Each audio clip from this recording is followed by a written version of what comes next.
Jackson, and welcome to the first day of June and this new episode of LCJ Live. Hope you're doing well. Happy Sunday. We are live talking about the box office as always, the new movies that open, my thoughts on some of the new movies that I've seen, and much more coming up here on LCJ Live. Thank you for joining me if you're live here on YouTube and if you're watching on the replay as well. Thank you. And all right, I'm seeing it now. Check it out. We're in the spirit of Karate Kid Legends, which is a movie that, I sat through on Thursday, and I did get this for free, so I'll take it. I'll take it. Thank you for the swag. But not a good film, no. And it only made $21 million this weekend. That is terrible. That is just terrible for Karate Kid Legends. Oh my gosh. 21 million, significantly less than the, are you ready for this? $55.7 million of the 2010 version with Jaden Smith and Jackie Chan. Jackie Chan returns in this. And that totaled $176.6 million. Oh my gosh. I remember it when it came out. It was 2 hours and 20 minutes long. It was pretty long. I saw it. It was the first of a double feature with the A-Team, which I liked much more. And the A-Team didn't make nearly as much money. When you talk about a Liam Neeson and Bradley Cooper action movie in 2010, it was probably a couple years ahead of its time. It would have made probably close to double what it actually ended up doing. But my goodness, this Karate Kid Legends, $21 million for a short movie. I bet Sony was thinking, oh yeah, short film this time. 94 minutes compared to 2 hours and 20 minutes. Let's get as many runtimes in, as many showings in as possible because of the short runtime. And the interesting thing about Karate Kid Legends, this trailer in its entirety premiered during the season finale of The Floor on Fox last December. So we're talking more than 5 months ago that Sony was willing to put the entire trailer on television to get people ready for Karate Kid Legends. Jackie Chan returning, Ralph Macchio returning, new Ben Wan joining the cast.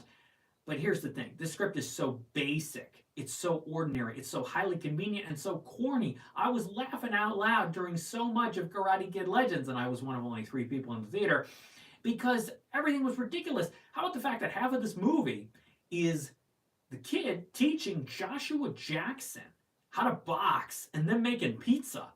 And then the entire second half is so rushed. So many emotional beats of this are chopped up to bits.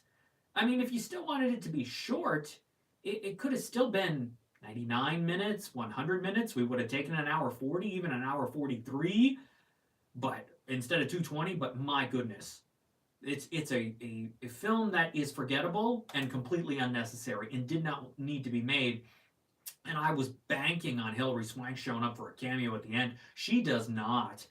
And if she and her publicists, her team were thinking, let's wait for the sequel, they're not doing that now. Now that this only opened at $21 million in third place this weekend.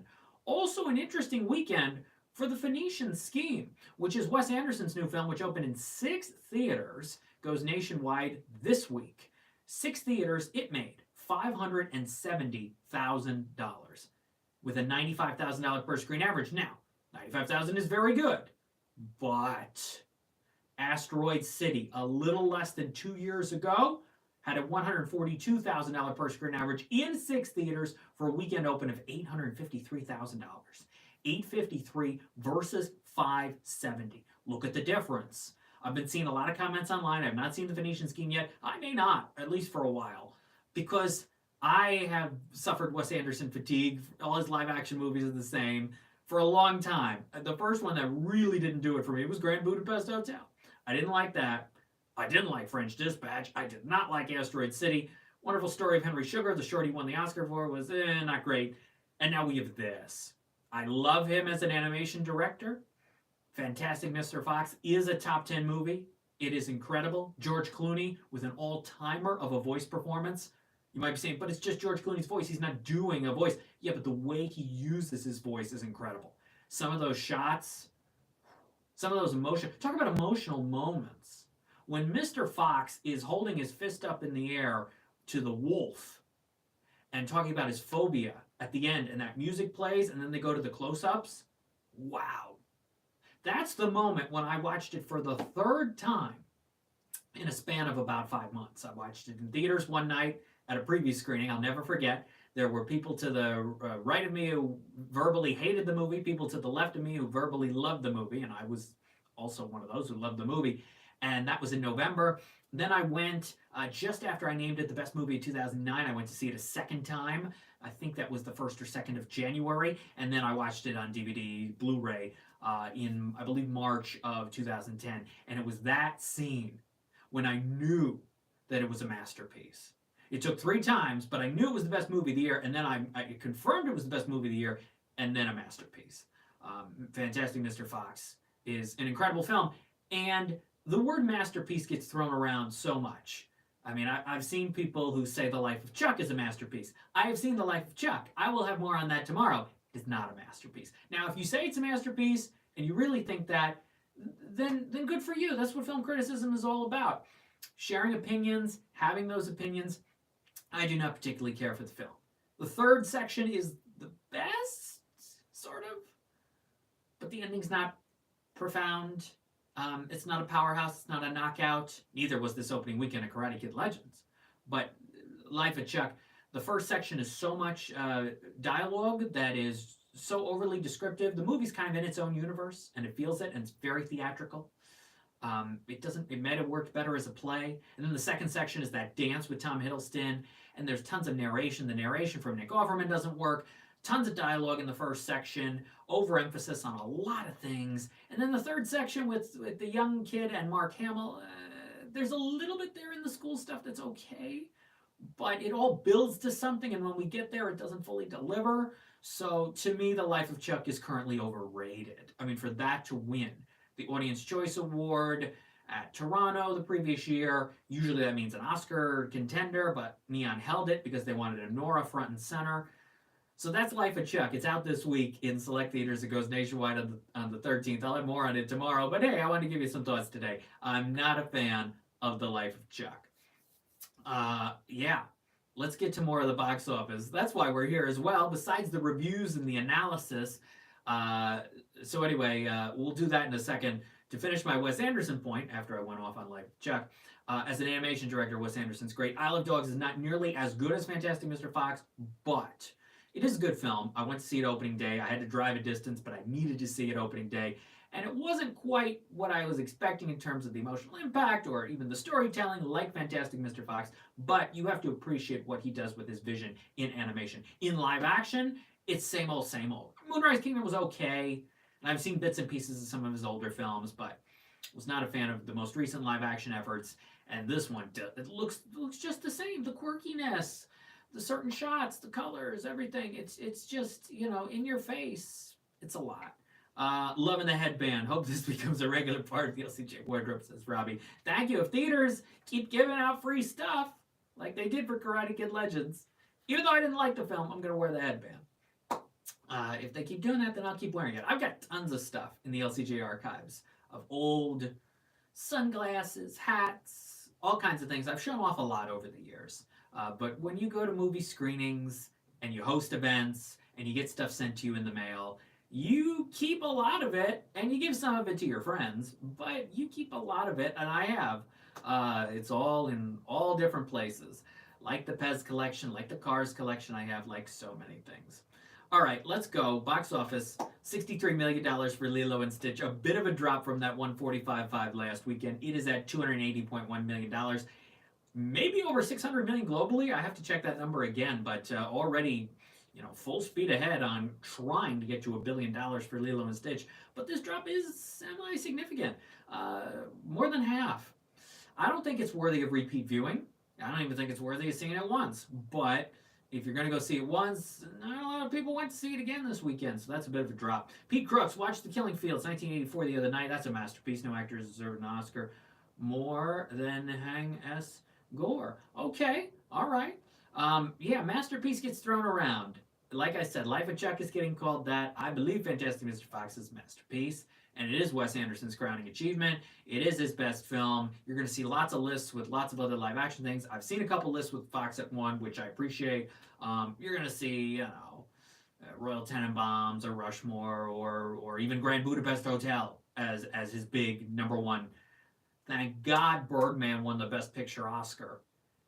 The fact that Birdman lost Best Comedy at the Globes and Critics' Choice to the Grand Budapest Hotel is just Ridiculous. Ridiculous. Talk about a masterpiece and a top 10 all-timer. That is Birdman. Number 2 this weekend, Mission Impossible: The Final Reckoning, 27.3 million. It's at 122.6. Here's where we're at. At the same point, not exactly the same day number, but at the same point, after the second weekend of Dead Reckoning Part 1 2 summers ago, we were at 118.6. We're only $4 million ahead.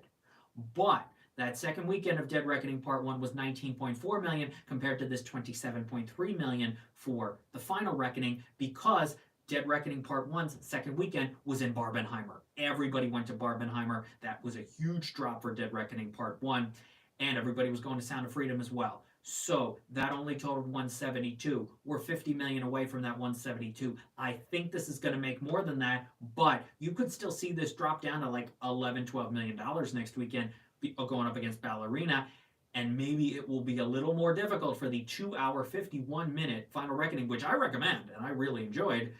It might be a little more challenging for it to get to that 172. We're $4 million ahead. Keep that in mind over these next few weeks as Paramount keeps this in theaters for as long as they can. Robbie says Royal Tenenbaums is Anderson at his most emotionally rich. I miss that side of him to a degree. Moonrise Kingdom had some of that. I didn't love the movie. I saw that New York City opening weekend in 2012, packed theater. I saw Grand Budapest Hotel, New York City, packed theater. I think that was opening weekend for that. French Dispatch, I saw at a screening. Asteroid City was once it went wide. And Isle of Dogs was opening day, not New York City, but New Jersey, actually. And I needed to see that right away. Pretty crowded in the theater. You could tell the Wes Anderson fans were there. Gene Hackman's so great in the Royal Tenenbaums, says Pete, who also believes Bottle Rocket is his favorite Wes Anderson film. Robbie says, loved hearing you boys fight about Mission Impossible, the latest Too Fast, Too Films, classic Siskel Ebert bias. Yes, Mike Sargent and I have a huge disagreement about Mission Impossible, The Final Reckoning. We also disagree about Lilo and Stitch. If you want our takes, go to toofast2films.com. Mike has also seen The Life of Chuck. We're going to probably do that on the next episode. And probably that with Ballerina, so that'll be in about a week or so. But check out that Mission Impossible battle. I had to say some stuff towards the end. He said some stuff. We got into it about Mission Impossible. Number 3 this weekend, Karate Kid Legends, $21 million. Not good. Number 4, Final Destination Bloodlines, $10.8 million. It's at 111.7. By far the highest grossing Final Destination movie. Warner Brothers thrilled with this. Number 5 is Bring Her Back. That also opened this weekend. I saw Talk to Me. Overrated. Yeah. It's a movie that sort of was gimmicky and then didn't follow through on the ending, and it didn't work. Most of it didn't work for me. I have not seen Bring Her Back. I've heard mixed things. Sally Hawkins, I've heard, is okay in it, but not extraordinary. 7.1 million. I thought this was going to do more than Talk to Me. You would think that all the fans of the directors of a film, of a previous film that did very well, would want to see this new one from them right away, so it would make more money, you would think, in the opening weekend than the previous film. That did not end up happening here. Talk to Me at a 10.4 million open, 48.3 million total, one of the highest grossing movies ever for A24. And so they had the Philippus come back and do this new film, Bring Her Back, only $7.1 million. That's not good. But I guess the reaction to it has not been quite as good as the majority of people who liked Talk to Me. So I'm a little surprised still that this didn't do 12 to 15 million, because if you knew that it was these directors, you would think you would go because you really like Talk to Me. So I'm a little surprised. Maybe people are waiting. Maybe people went to Mission Impossible who are going to wait on this, or Final Destination. Final Destination in its third weekend making more money than Bring Her Back. It's got to be a surprise to A24. Yeah, it's Bring Her Back is awesome, but so much more disturbing than Talk to Me, says Pete. Well, maybe that's the problem. I've heard other people say it's disturbing too, mean-spirited, but just also kind of flat and kind of basic, and you knew where the ending was going.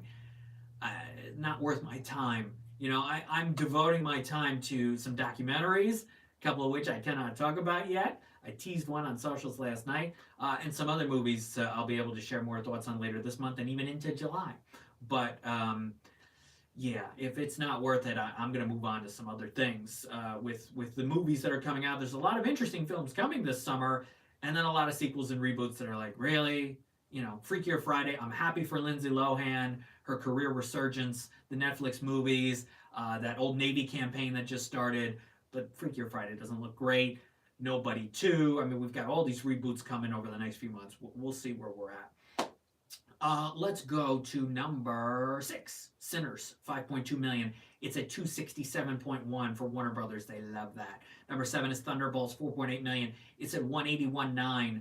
Thunderbolts is just a bit behind Captain America: Brave New World at the same point, I believe, after weekend 5. That was at 185.6, at total 200.5. This is at 181.9.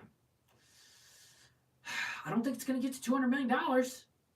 You're telling me it's going to make another $18.1 million after just doing 4.8 this weekend, even with in drive-ins with Lilo and Stitch? No, I don't think it will. If it's paired with Elio at some drive-in, no, I don't think it can do it. I don't think Thunderbolts will get $200 million domestically. Number 8 is Friendship, which added 2.6 million. It's at 12.4. It's the third biggest A24 film of the year so far. Number 2 is Paul Rudd's other release, Death of a Unicorn, at 12.9 million. So it will pass that to become the number 2 A24 film, and bring her back. I'll probably make a little more than that when all is said and done. So that's that. Number 9 is The Last Rodeo, 2.2 million, 10.8 million total for Angel Studios. And number 10 this weekend is the J-Hope Tour film, 939,000. Peppa Pig went to theaters this weekend with 689,000 bucks. The Accountant 2 is at 65 million for Amazon MGM, still a chunk below the 86 million of the first Accountant. And we talked about Phoenician Scheme, just $570,000. We'll see how it does nationwide this coming weekend. Asteroid City had a $9 million nationwide expansion. So if this is about a third less of that, then you're looking at $6 million. That'll be my prediction. $6 million for the Phoenician Scheme nationwide this weekend. Maybe a bit more, maybe closer to 7, but I'm going to go with $6 million. Also in theaters, Dan Evil Eye, and Ballerina, of course. That's got to do at least 40 million. Lionsgate has a lot riding on this being a success. They didn't have a single movie make more than 40.1 million last year, or really since the Hunger Games movie that came out in November of 2023. So they need a hit. I don't think it'll open quite to the 74 million of John Wick Chapter 4, 73 million, something like that. But it's got to do at least 40. Under 40, Lionsgate's going to call that a disappointment. I'll see Ballerina this week. I'll have my thoughts on that across the social media platforms, along with LCJ Q&A podcast episode, animationscoop.com Q&As. Lots of stuff in the works. Phineas and Ferb with stuff is up now. lcj.podbean.com and animationscoop.com. Phineas and Ferb returns to Disney Channel Thursday, Disney Plus Friday with a new season. Had a great conversation with the creators and cast. And this week, look for my Q&A interview with the makers of Wild Pack, new Nickelodeon animated series premiering Friday night at 7:30. Wild Pack. Check that out this week. Also, the 2025 Tribeca Film Festival. I will have my annual animated shorts rundown. It's actually in 2 separate parts this year. That'll be later this week at animationscoop.com, and the Tribeca Film Festival running in person and virtually. I'll be able to screen some films and share my thoughts and more on the animated shorts coming at you soon. Lights-camera-jackson.com, X at LCJ Reviews, Instagram at LightsCamJackson, YouTube.com/LightsCameraJackson. Subscribe to the channel. When we're back here live next Sunday, 12 p.m. Eastern, we will cover the box office for Ballerina. We will preview How to Train Your Dragon, Life of Chuck Going Wide, Materialists, and some more movies coming out for Friday the 13th of June. It'll be Tony Awards Day as well. Could be a big day for George Clooney and Good Night and Good Luck. Of course, this Saturday night is the CNN live presentation of Good Night and Good Luck. And we'll have more as well. And Pat Sajak's final Celebrity Wheel of Fortune episodes this Tuesday and next Tuesday. And then that is it for Pat Sajak when it comes to Wheel of Fortune. Let's see. I'm looking at some comments here. Classic movies and Peppa Pig. Yeah, Peppa Pig in the theaters. Did okay. Had a $1,600 per screen average. Film called Tornado, I think, got a little less than that. That only did $130,000. Jane Austen Wrecked My Life, not a huge, maybe $400,000 nationwide increase for that. Oh, Predator Killer of Killers also coming to Hulu this Friday. I'm going to probably check that out. New animated Predator movie ahead of the new Predator movie that's going to be released in theaters, live action film this November. Always got to support animation. Predator Killer of Killers is on Hulu on Friday. Thanks for being here for today's episode of LCJ Live. I appreciate it. I will see you next time for more. Have a good Sunday. Have a good week. Stay well. Support your theaters. Support your drive-in movie theaters if you've got one or more near you. And I'll see you next time on LCJ Live. Bye-bye.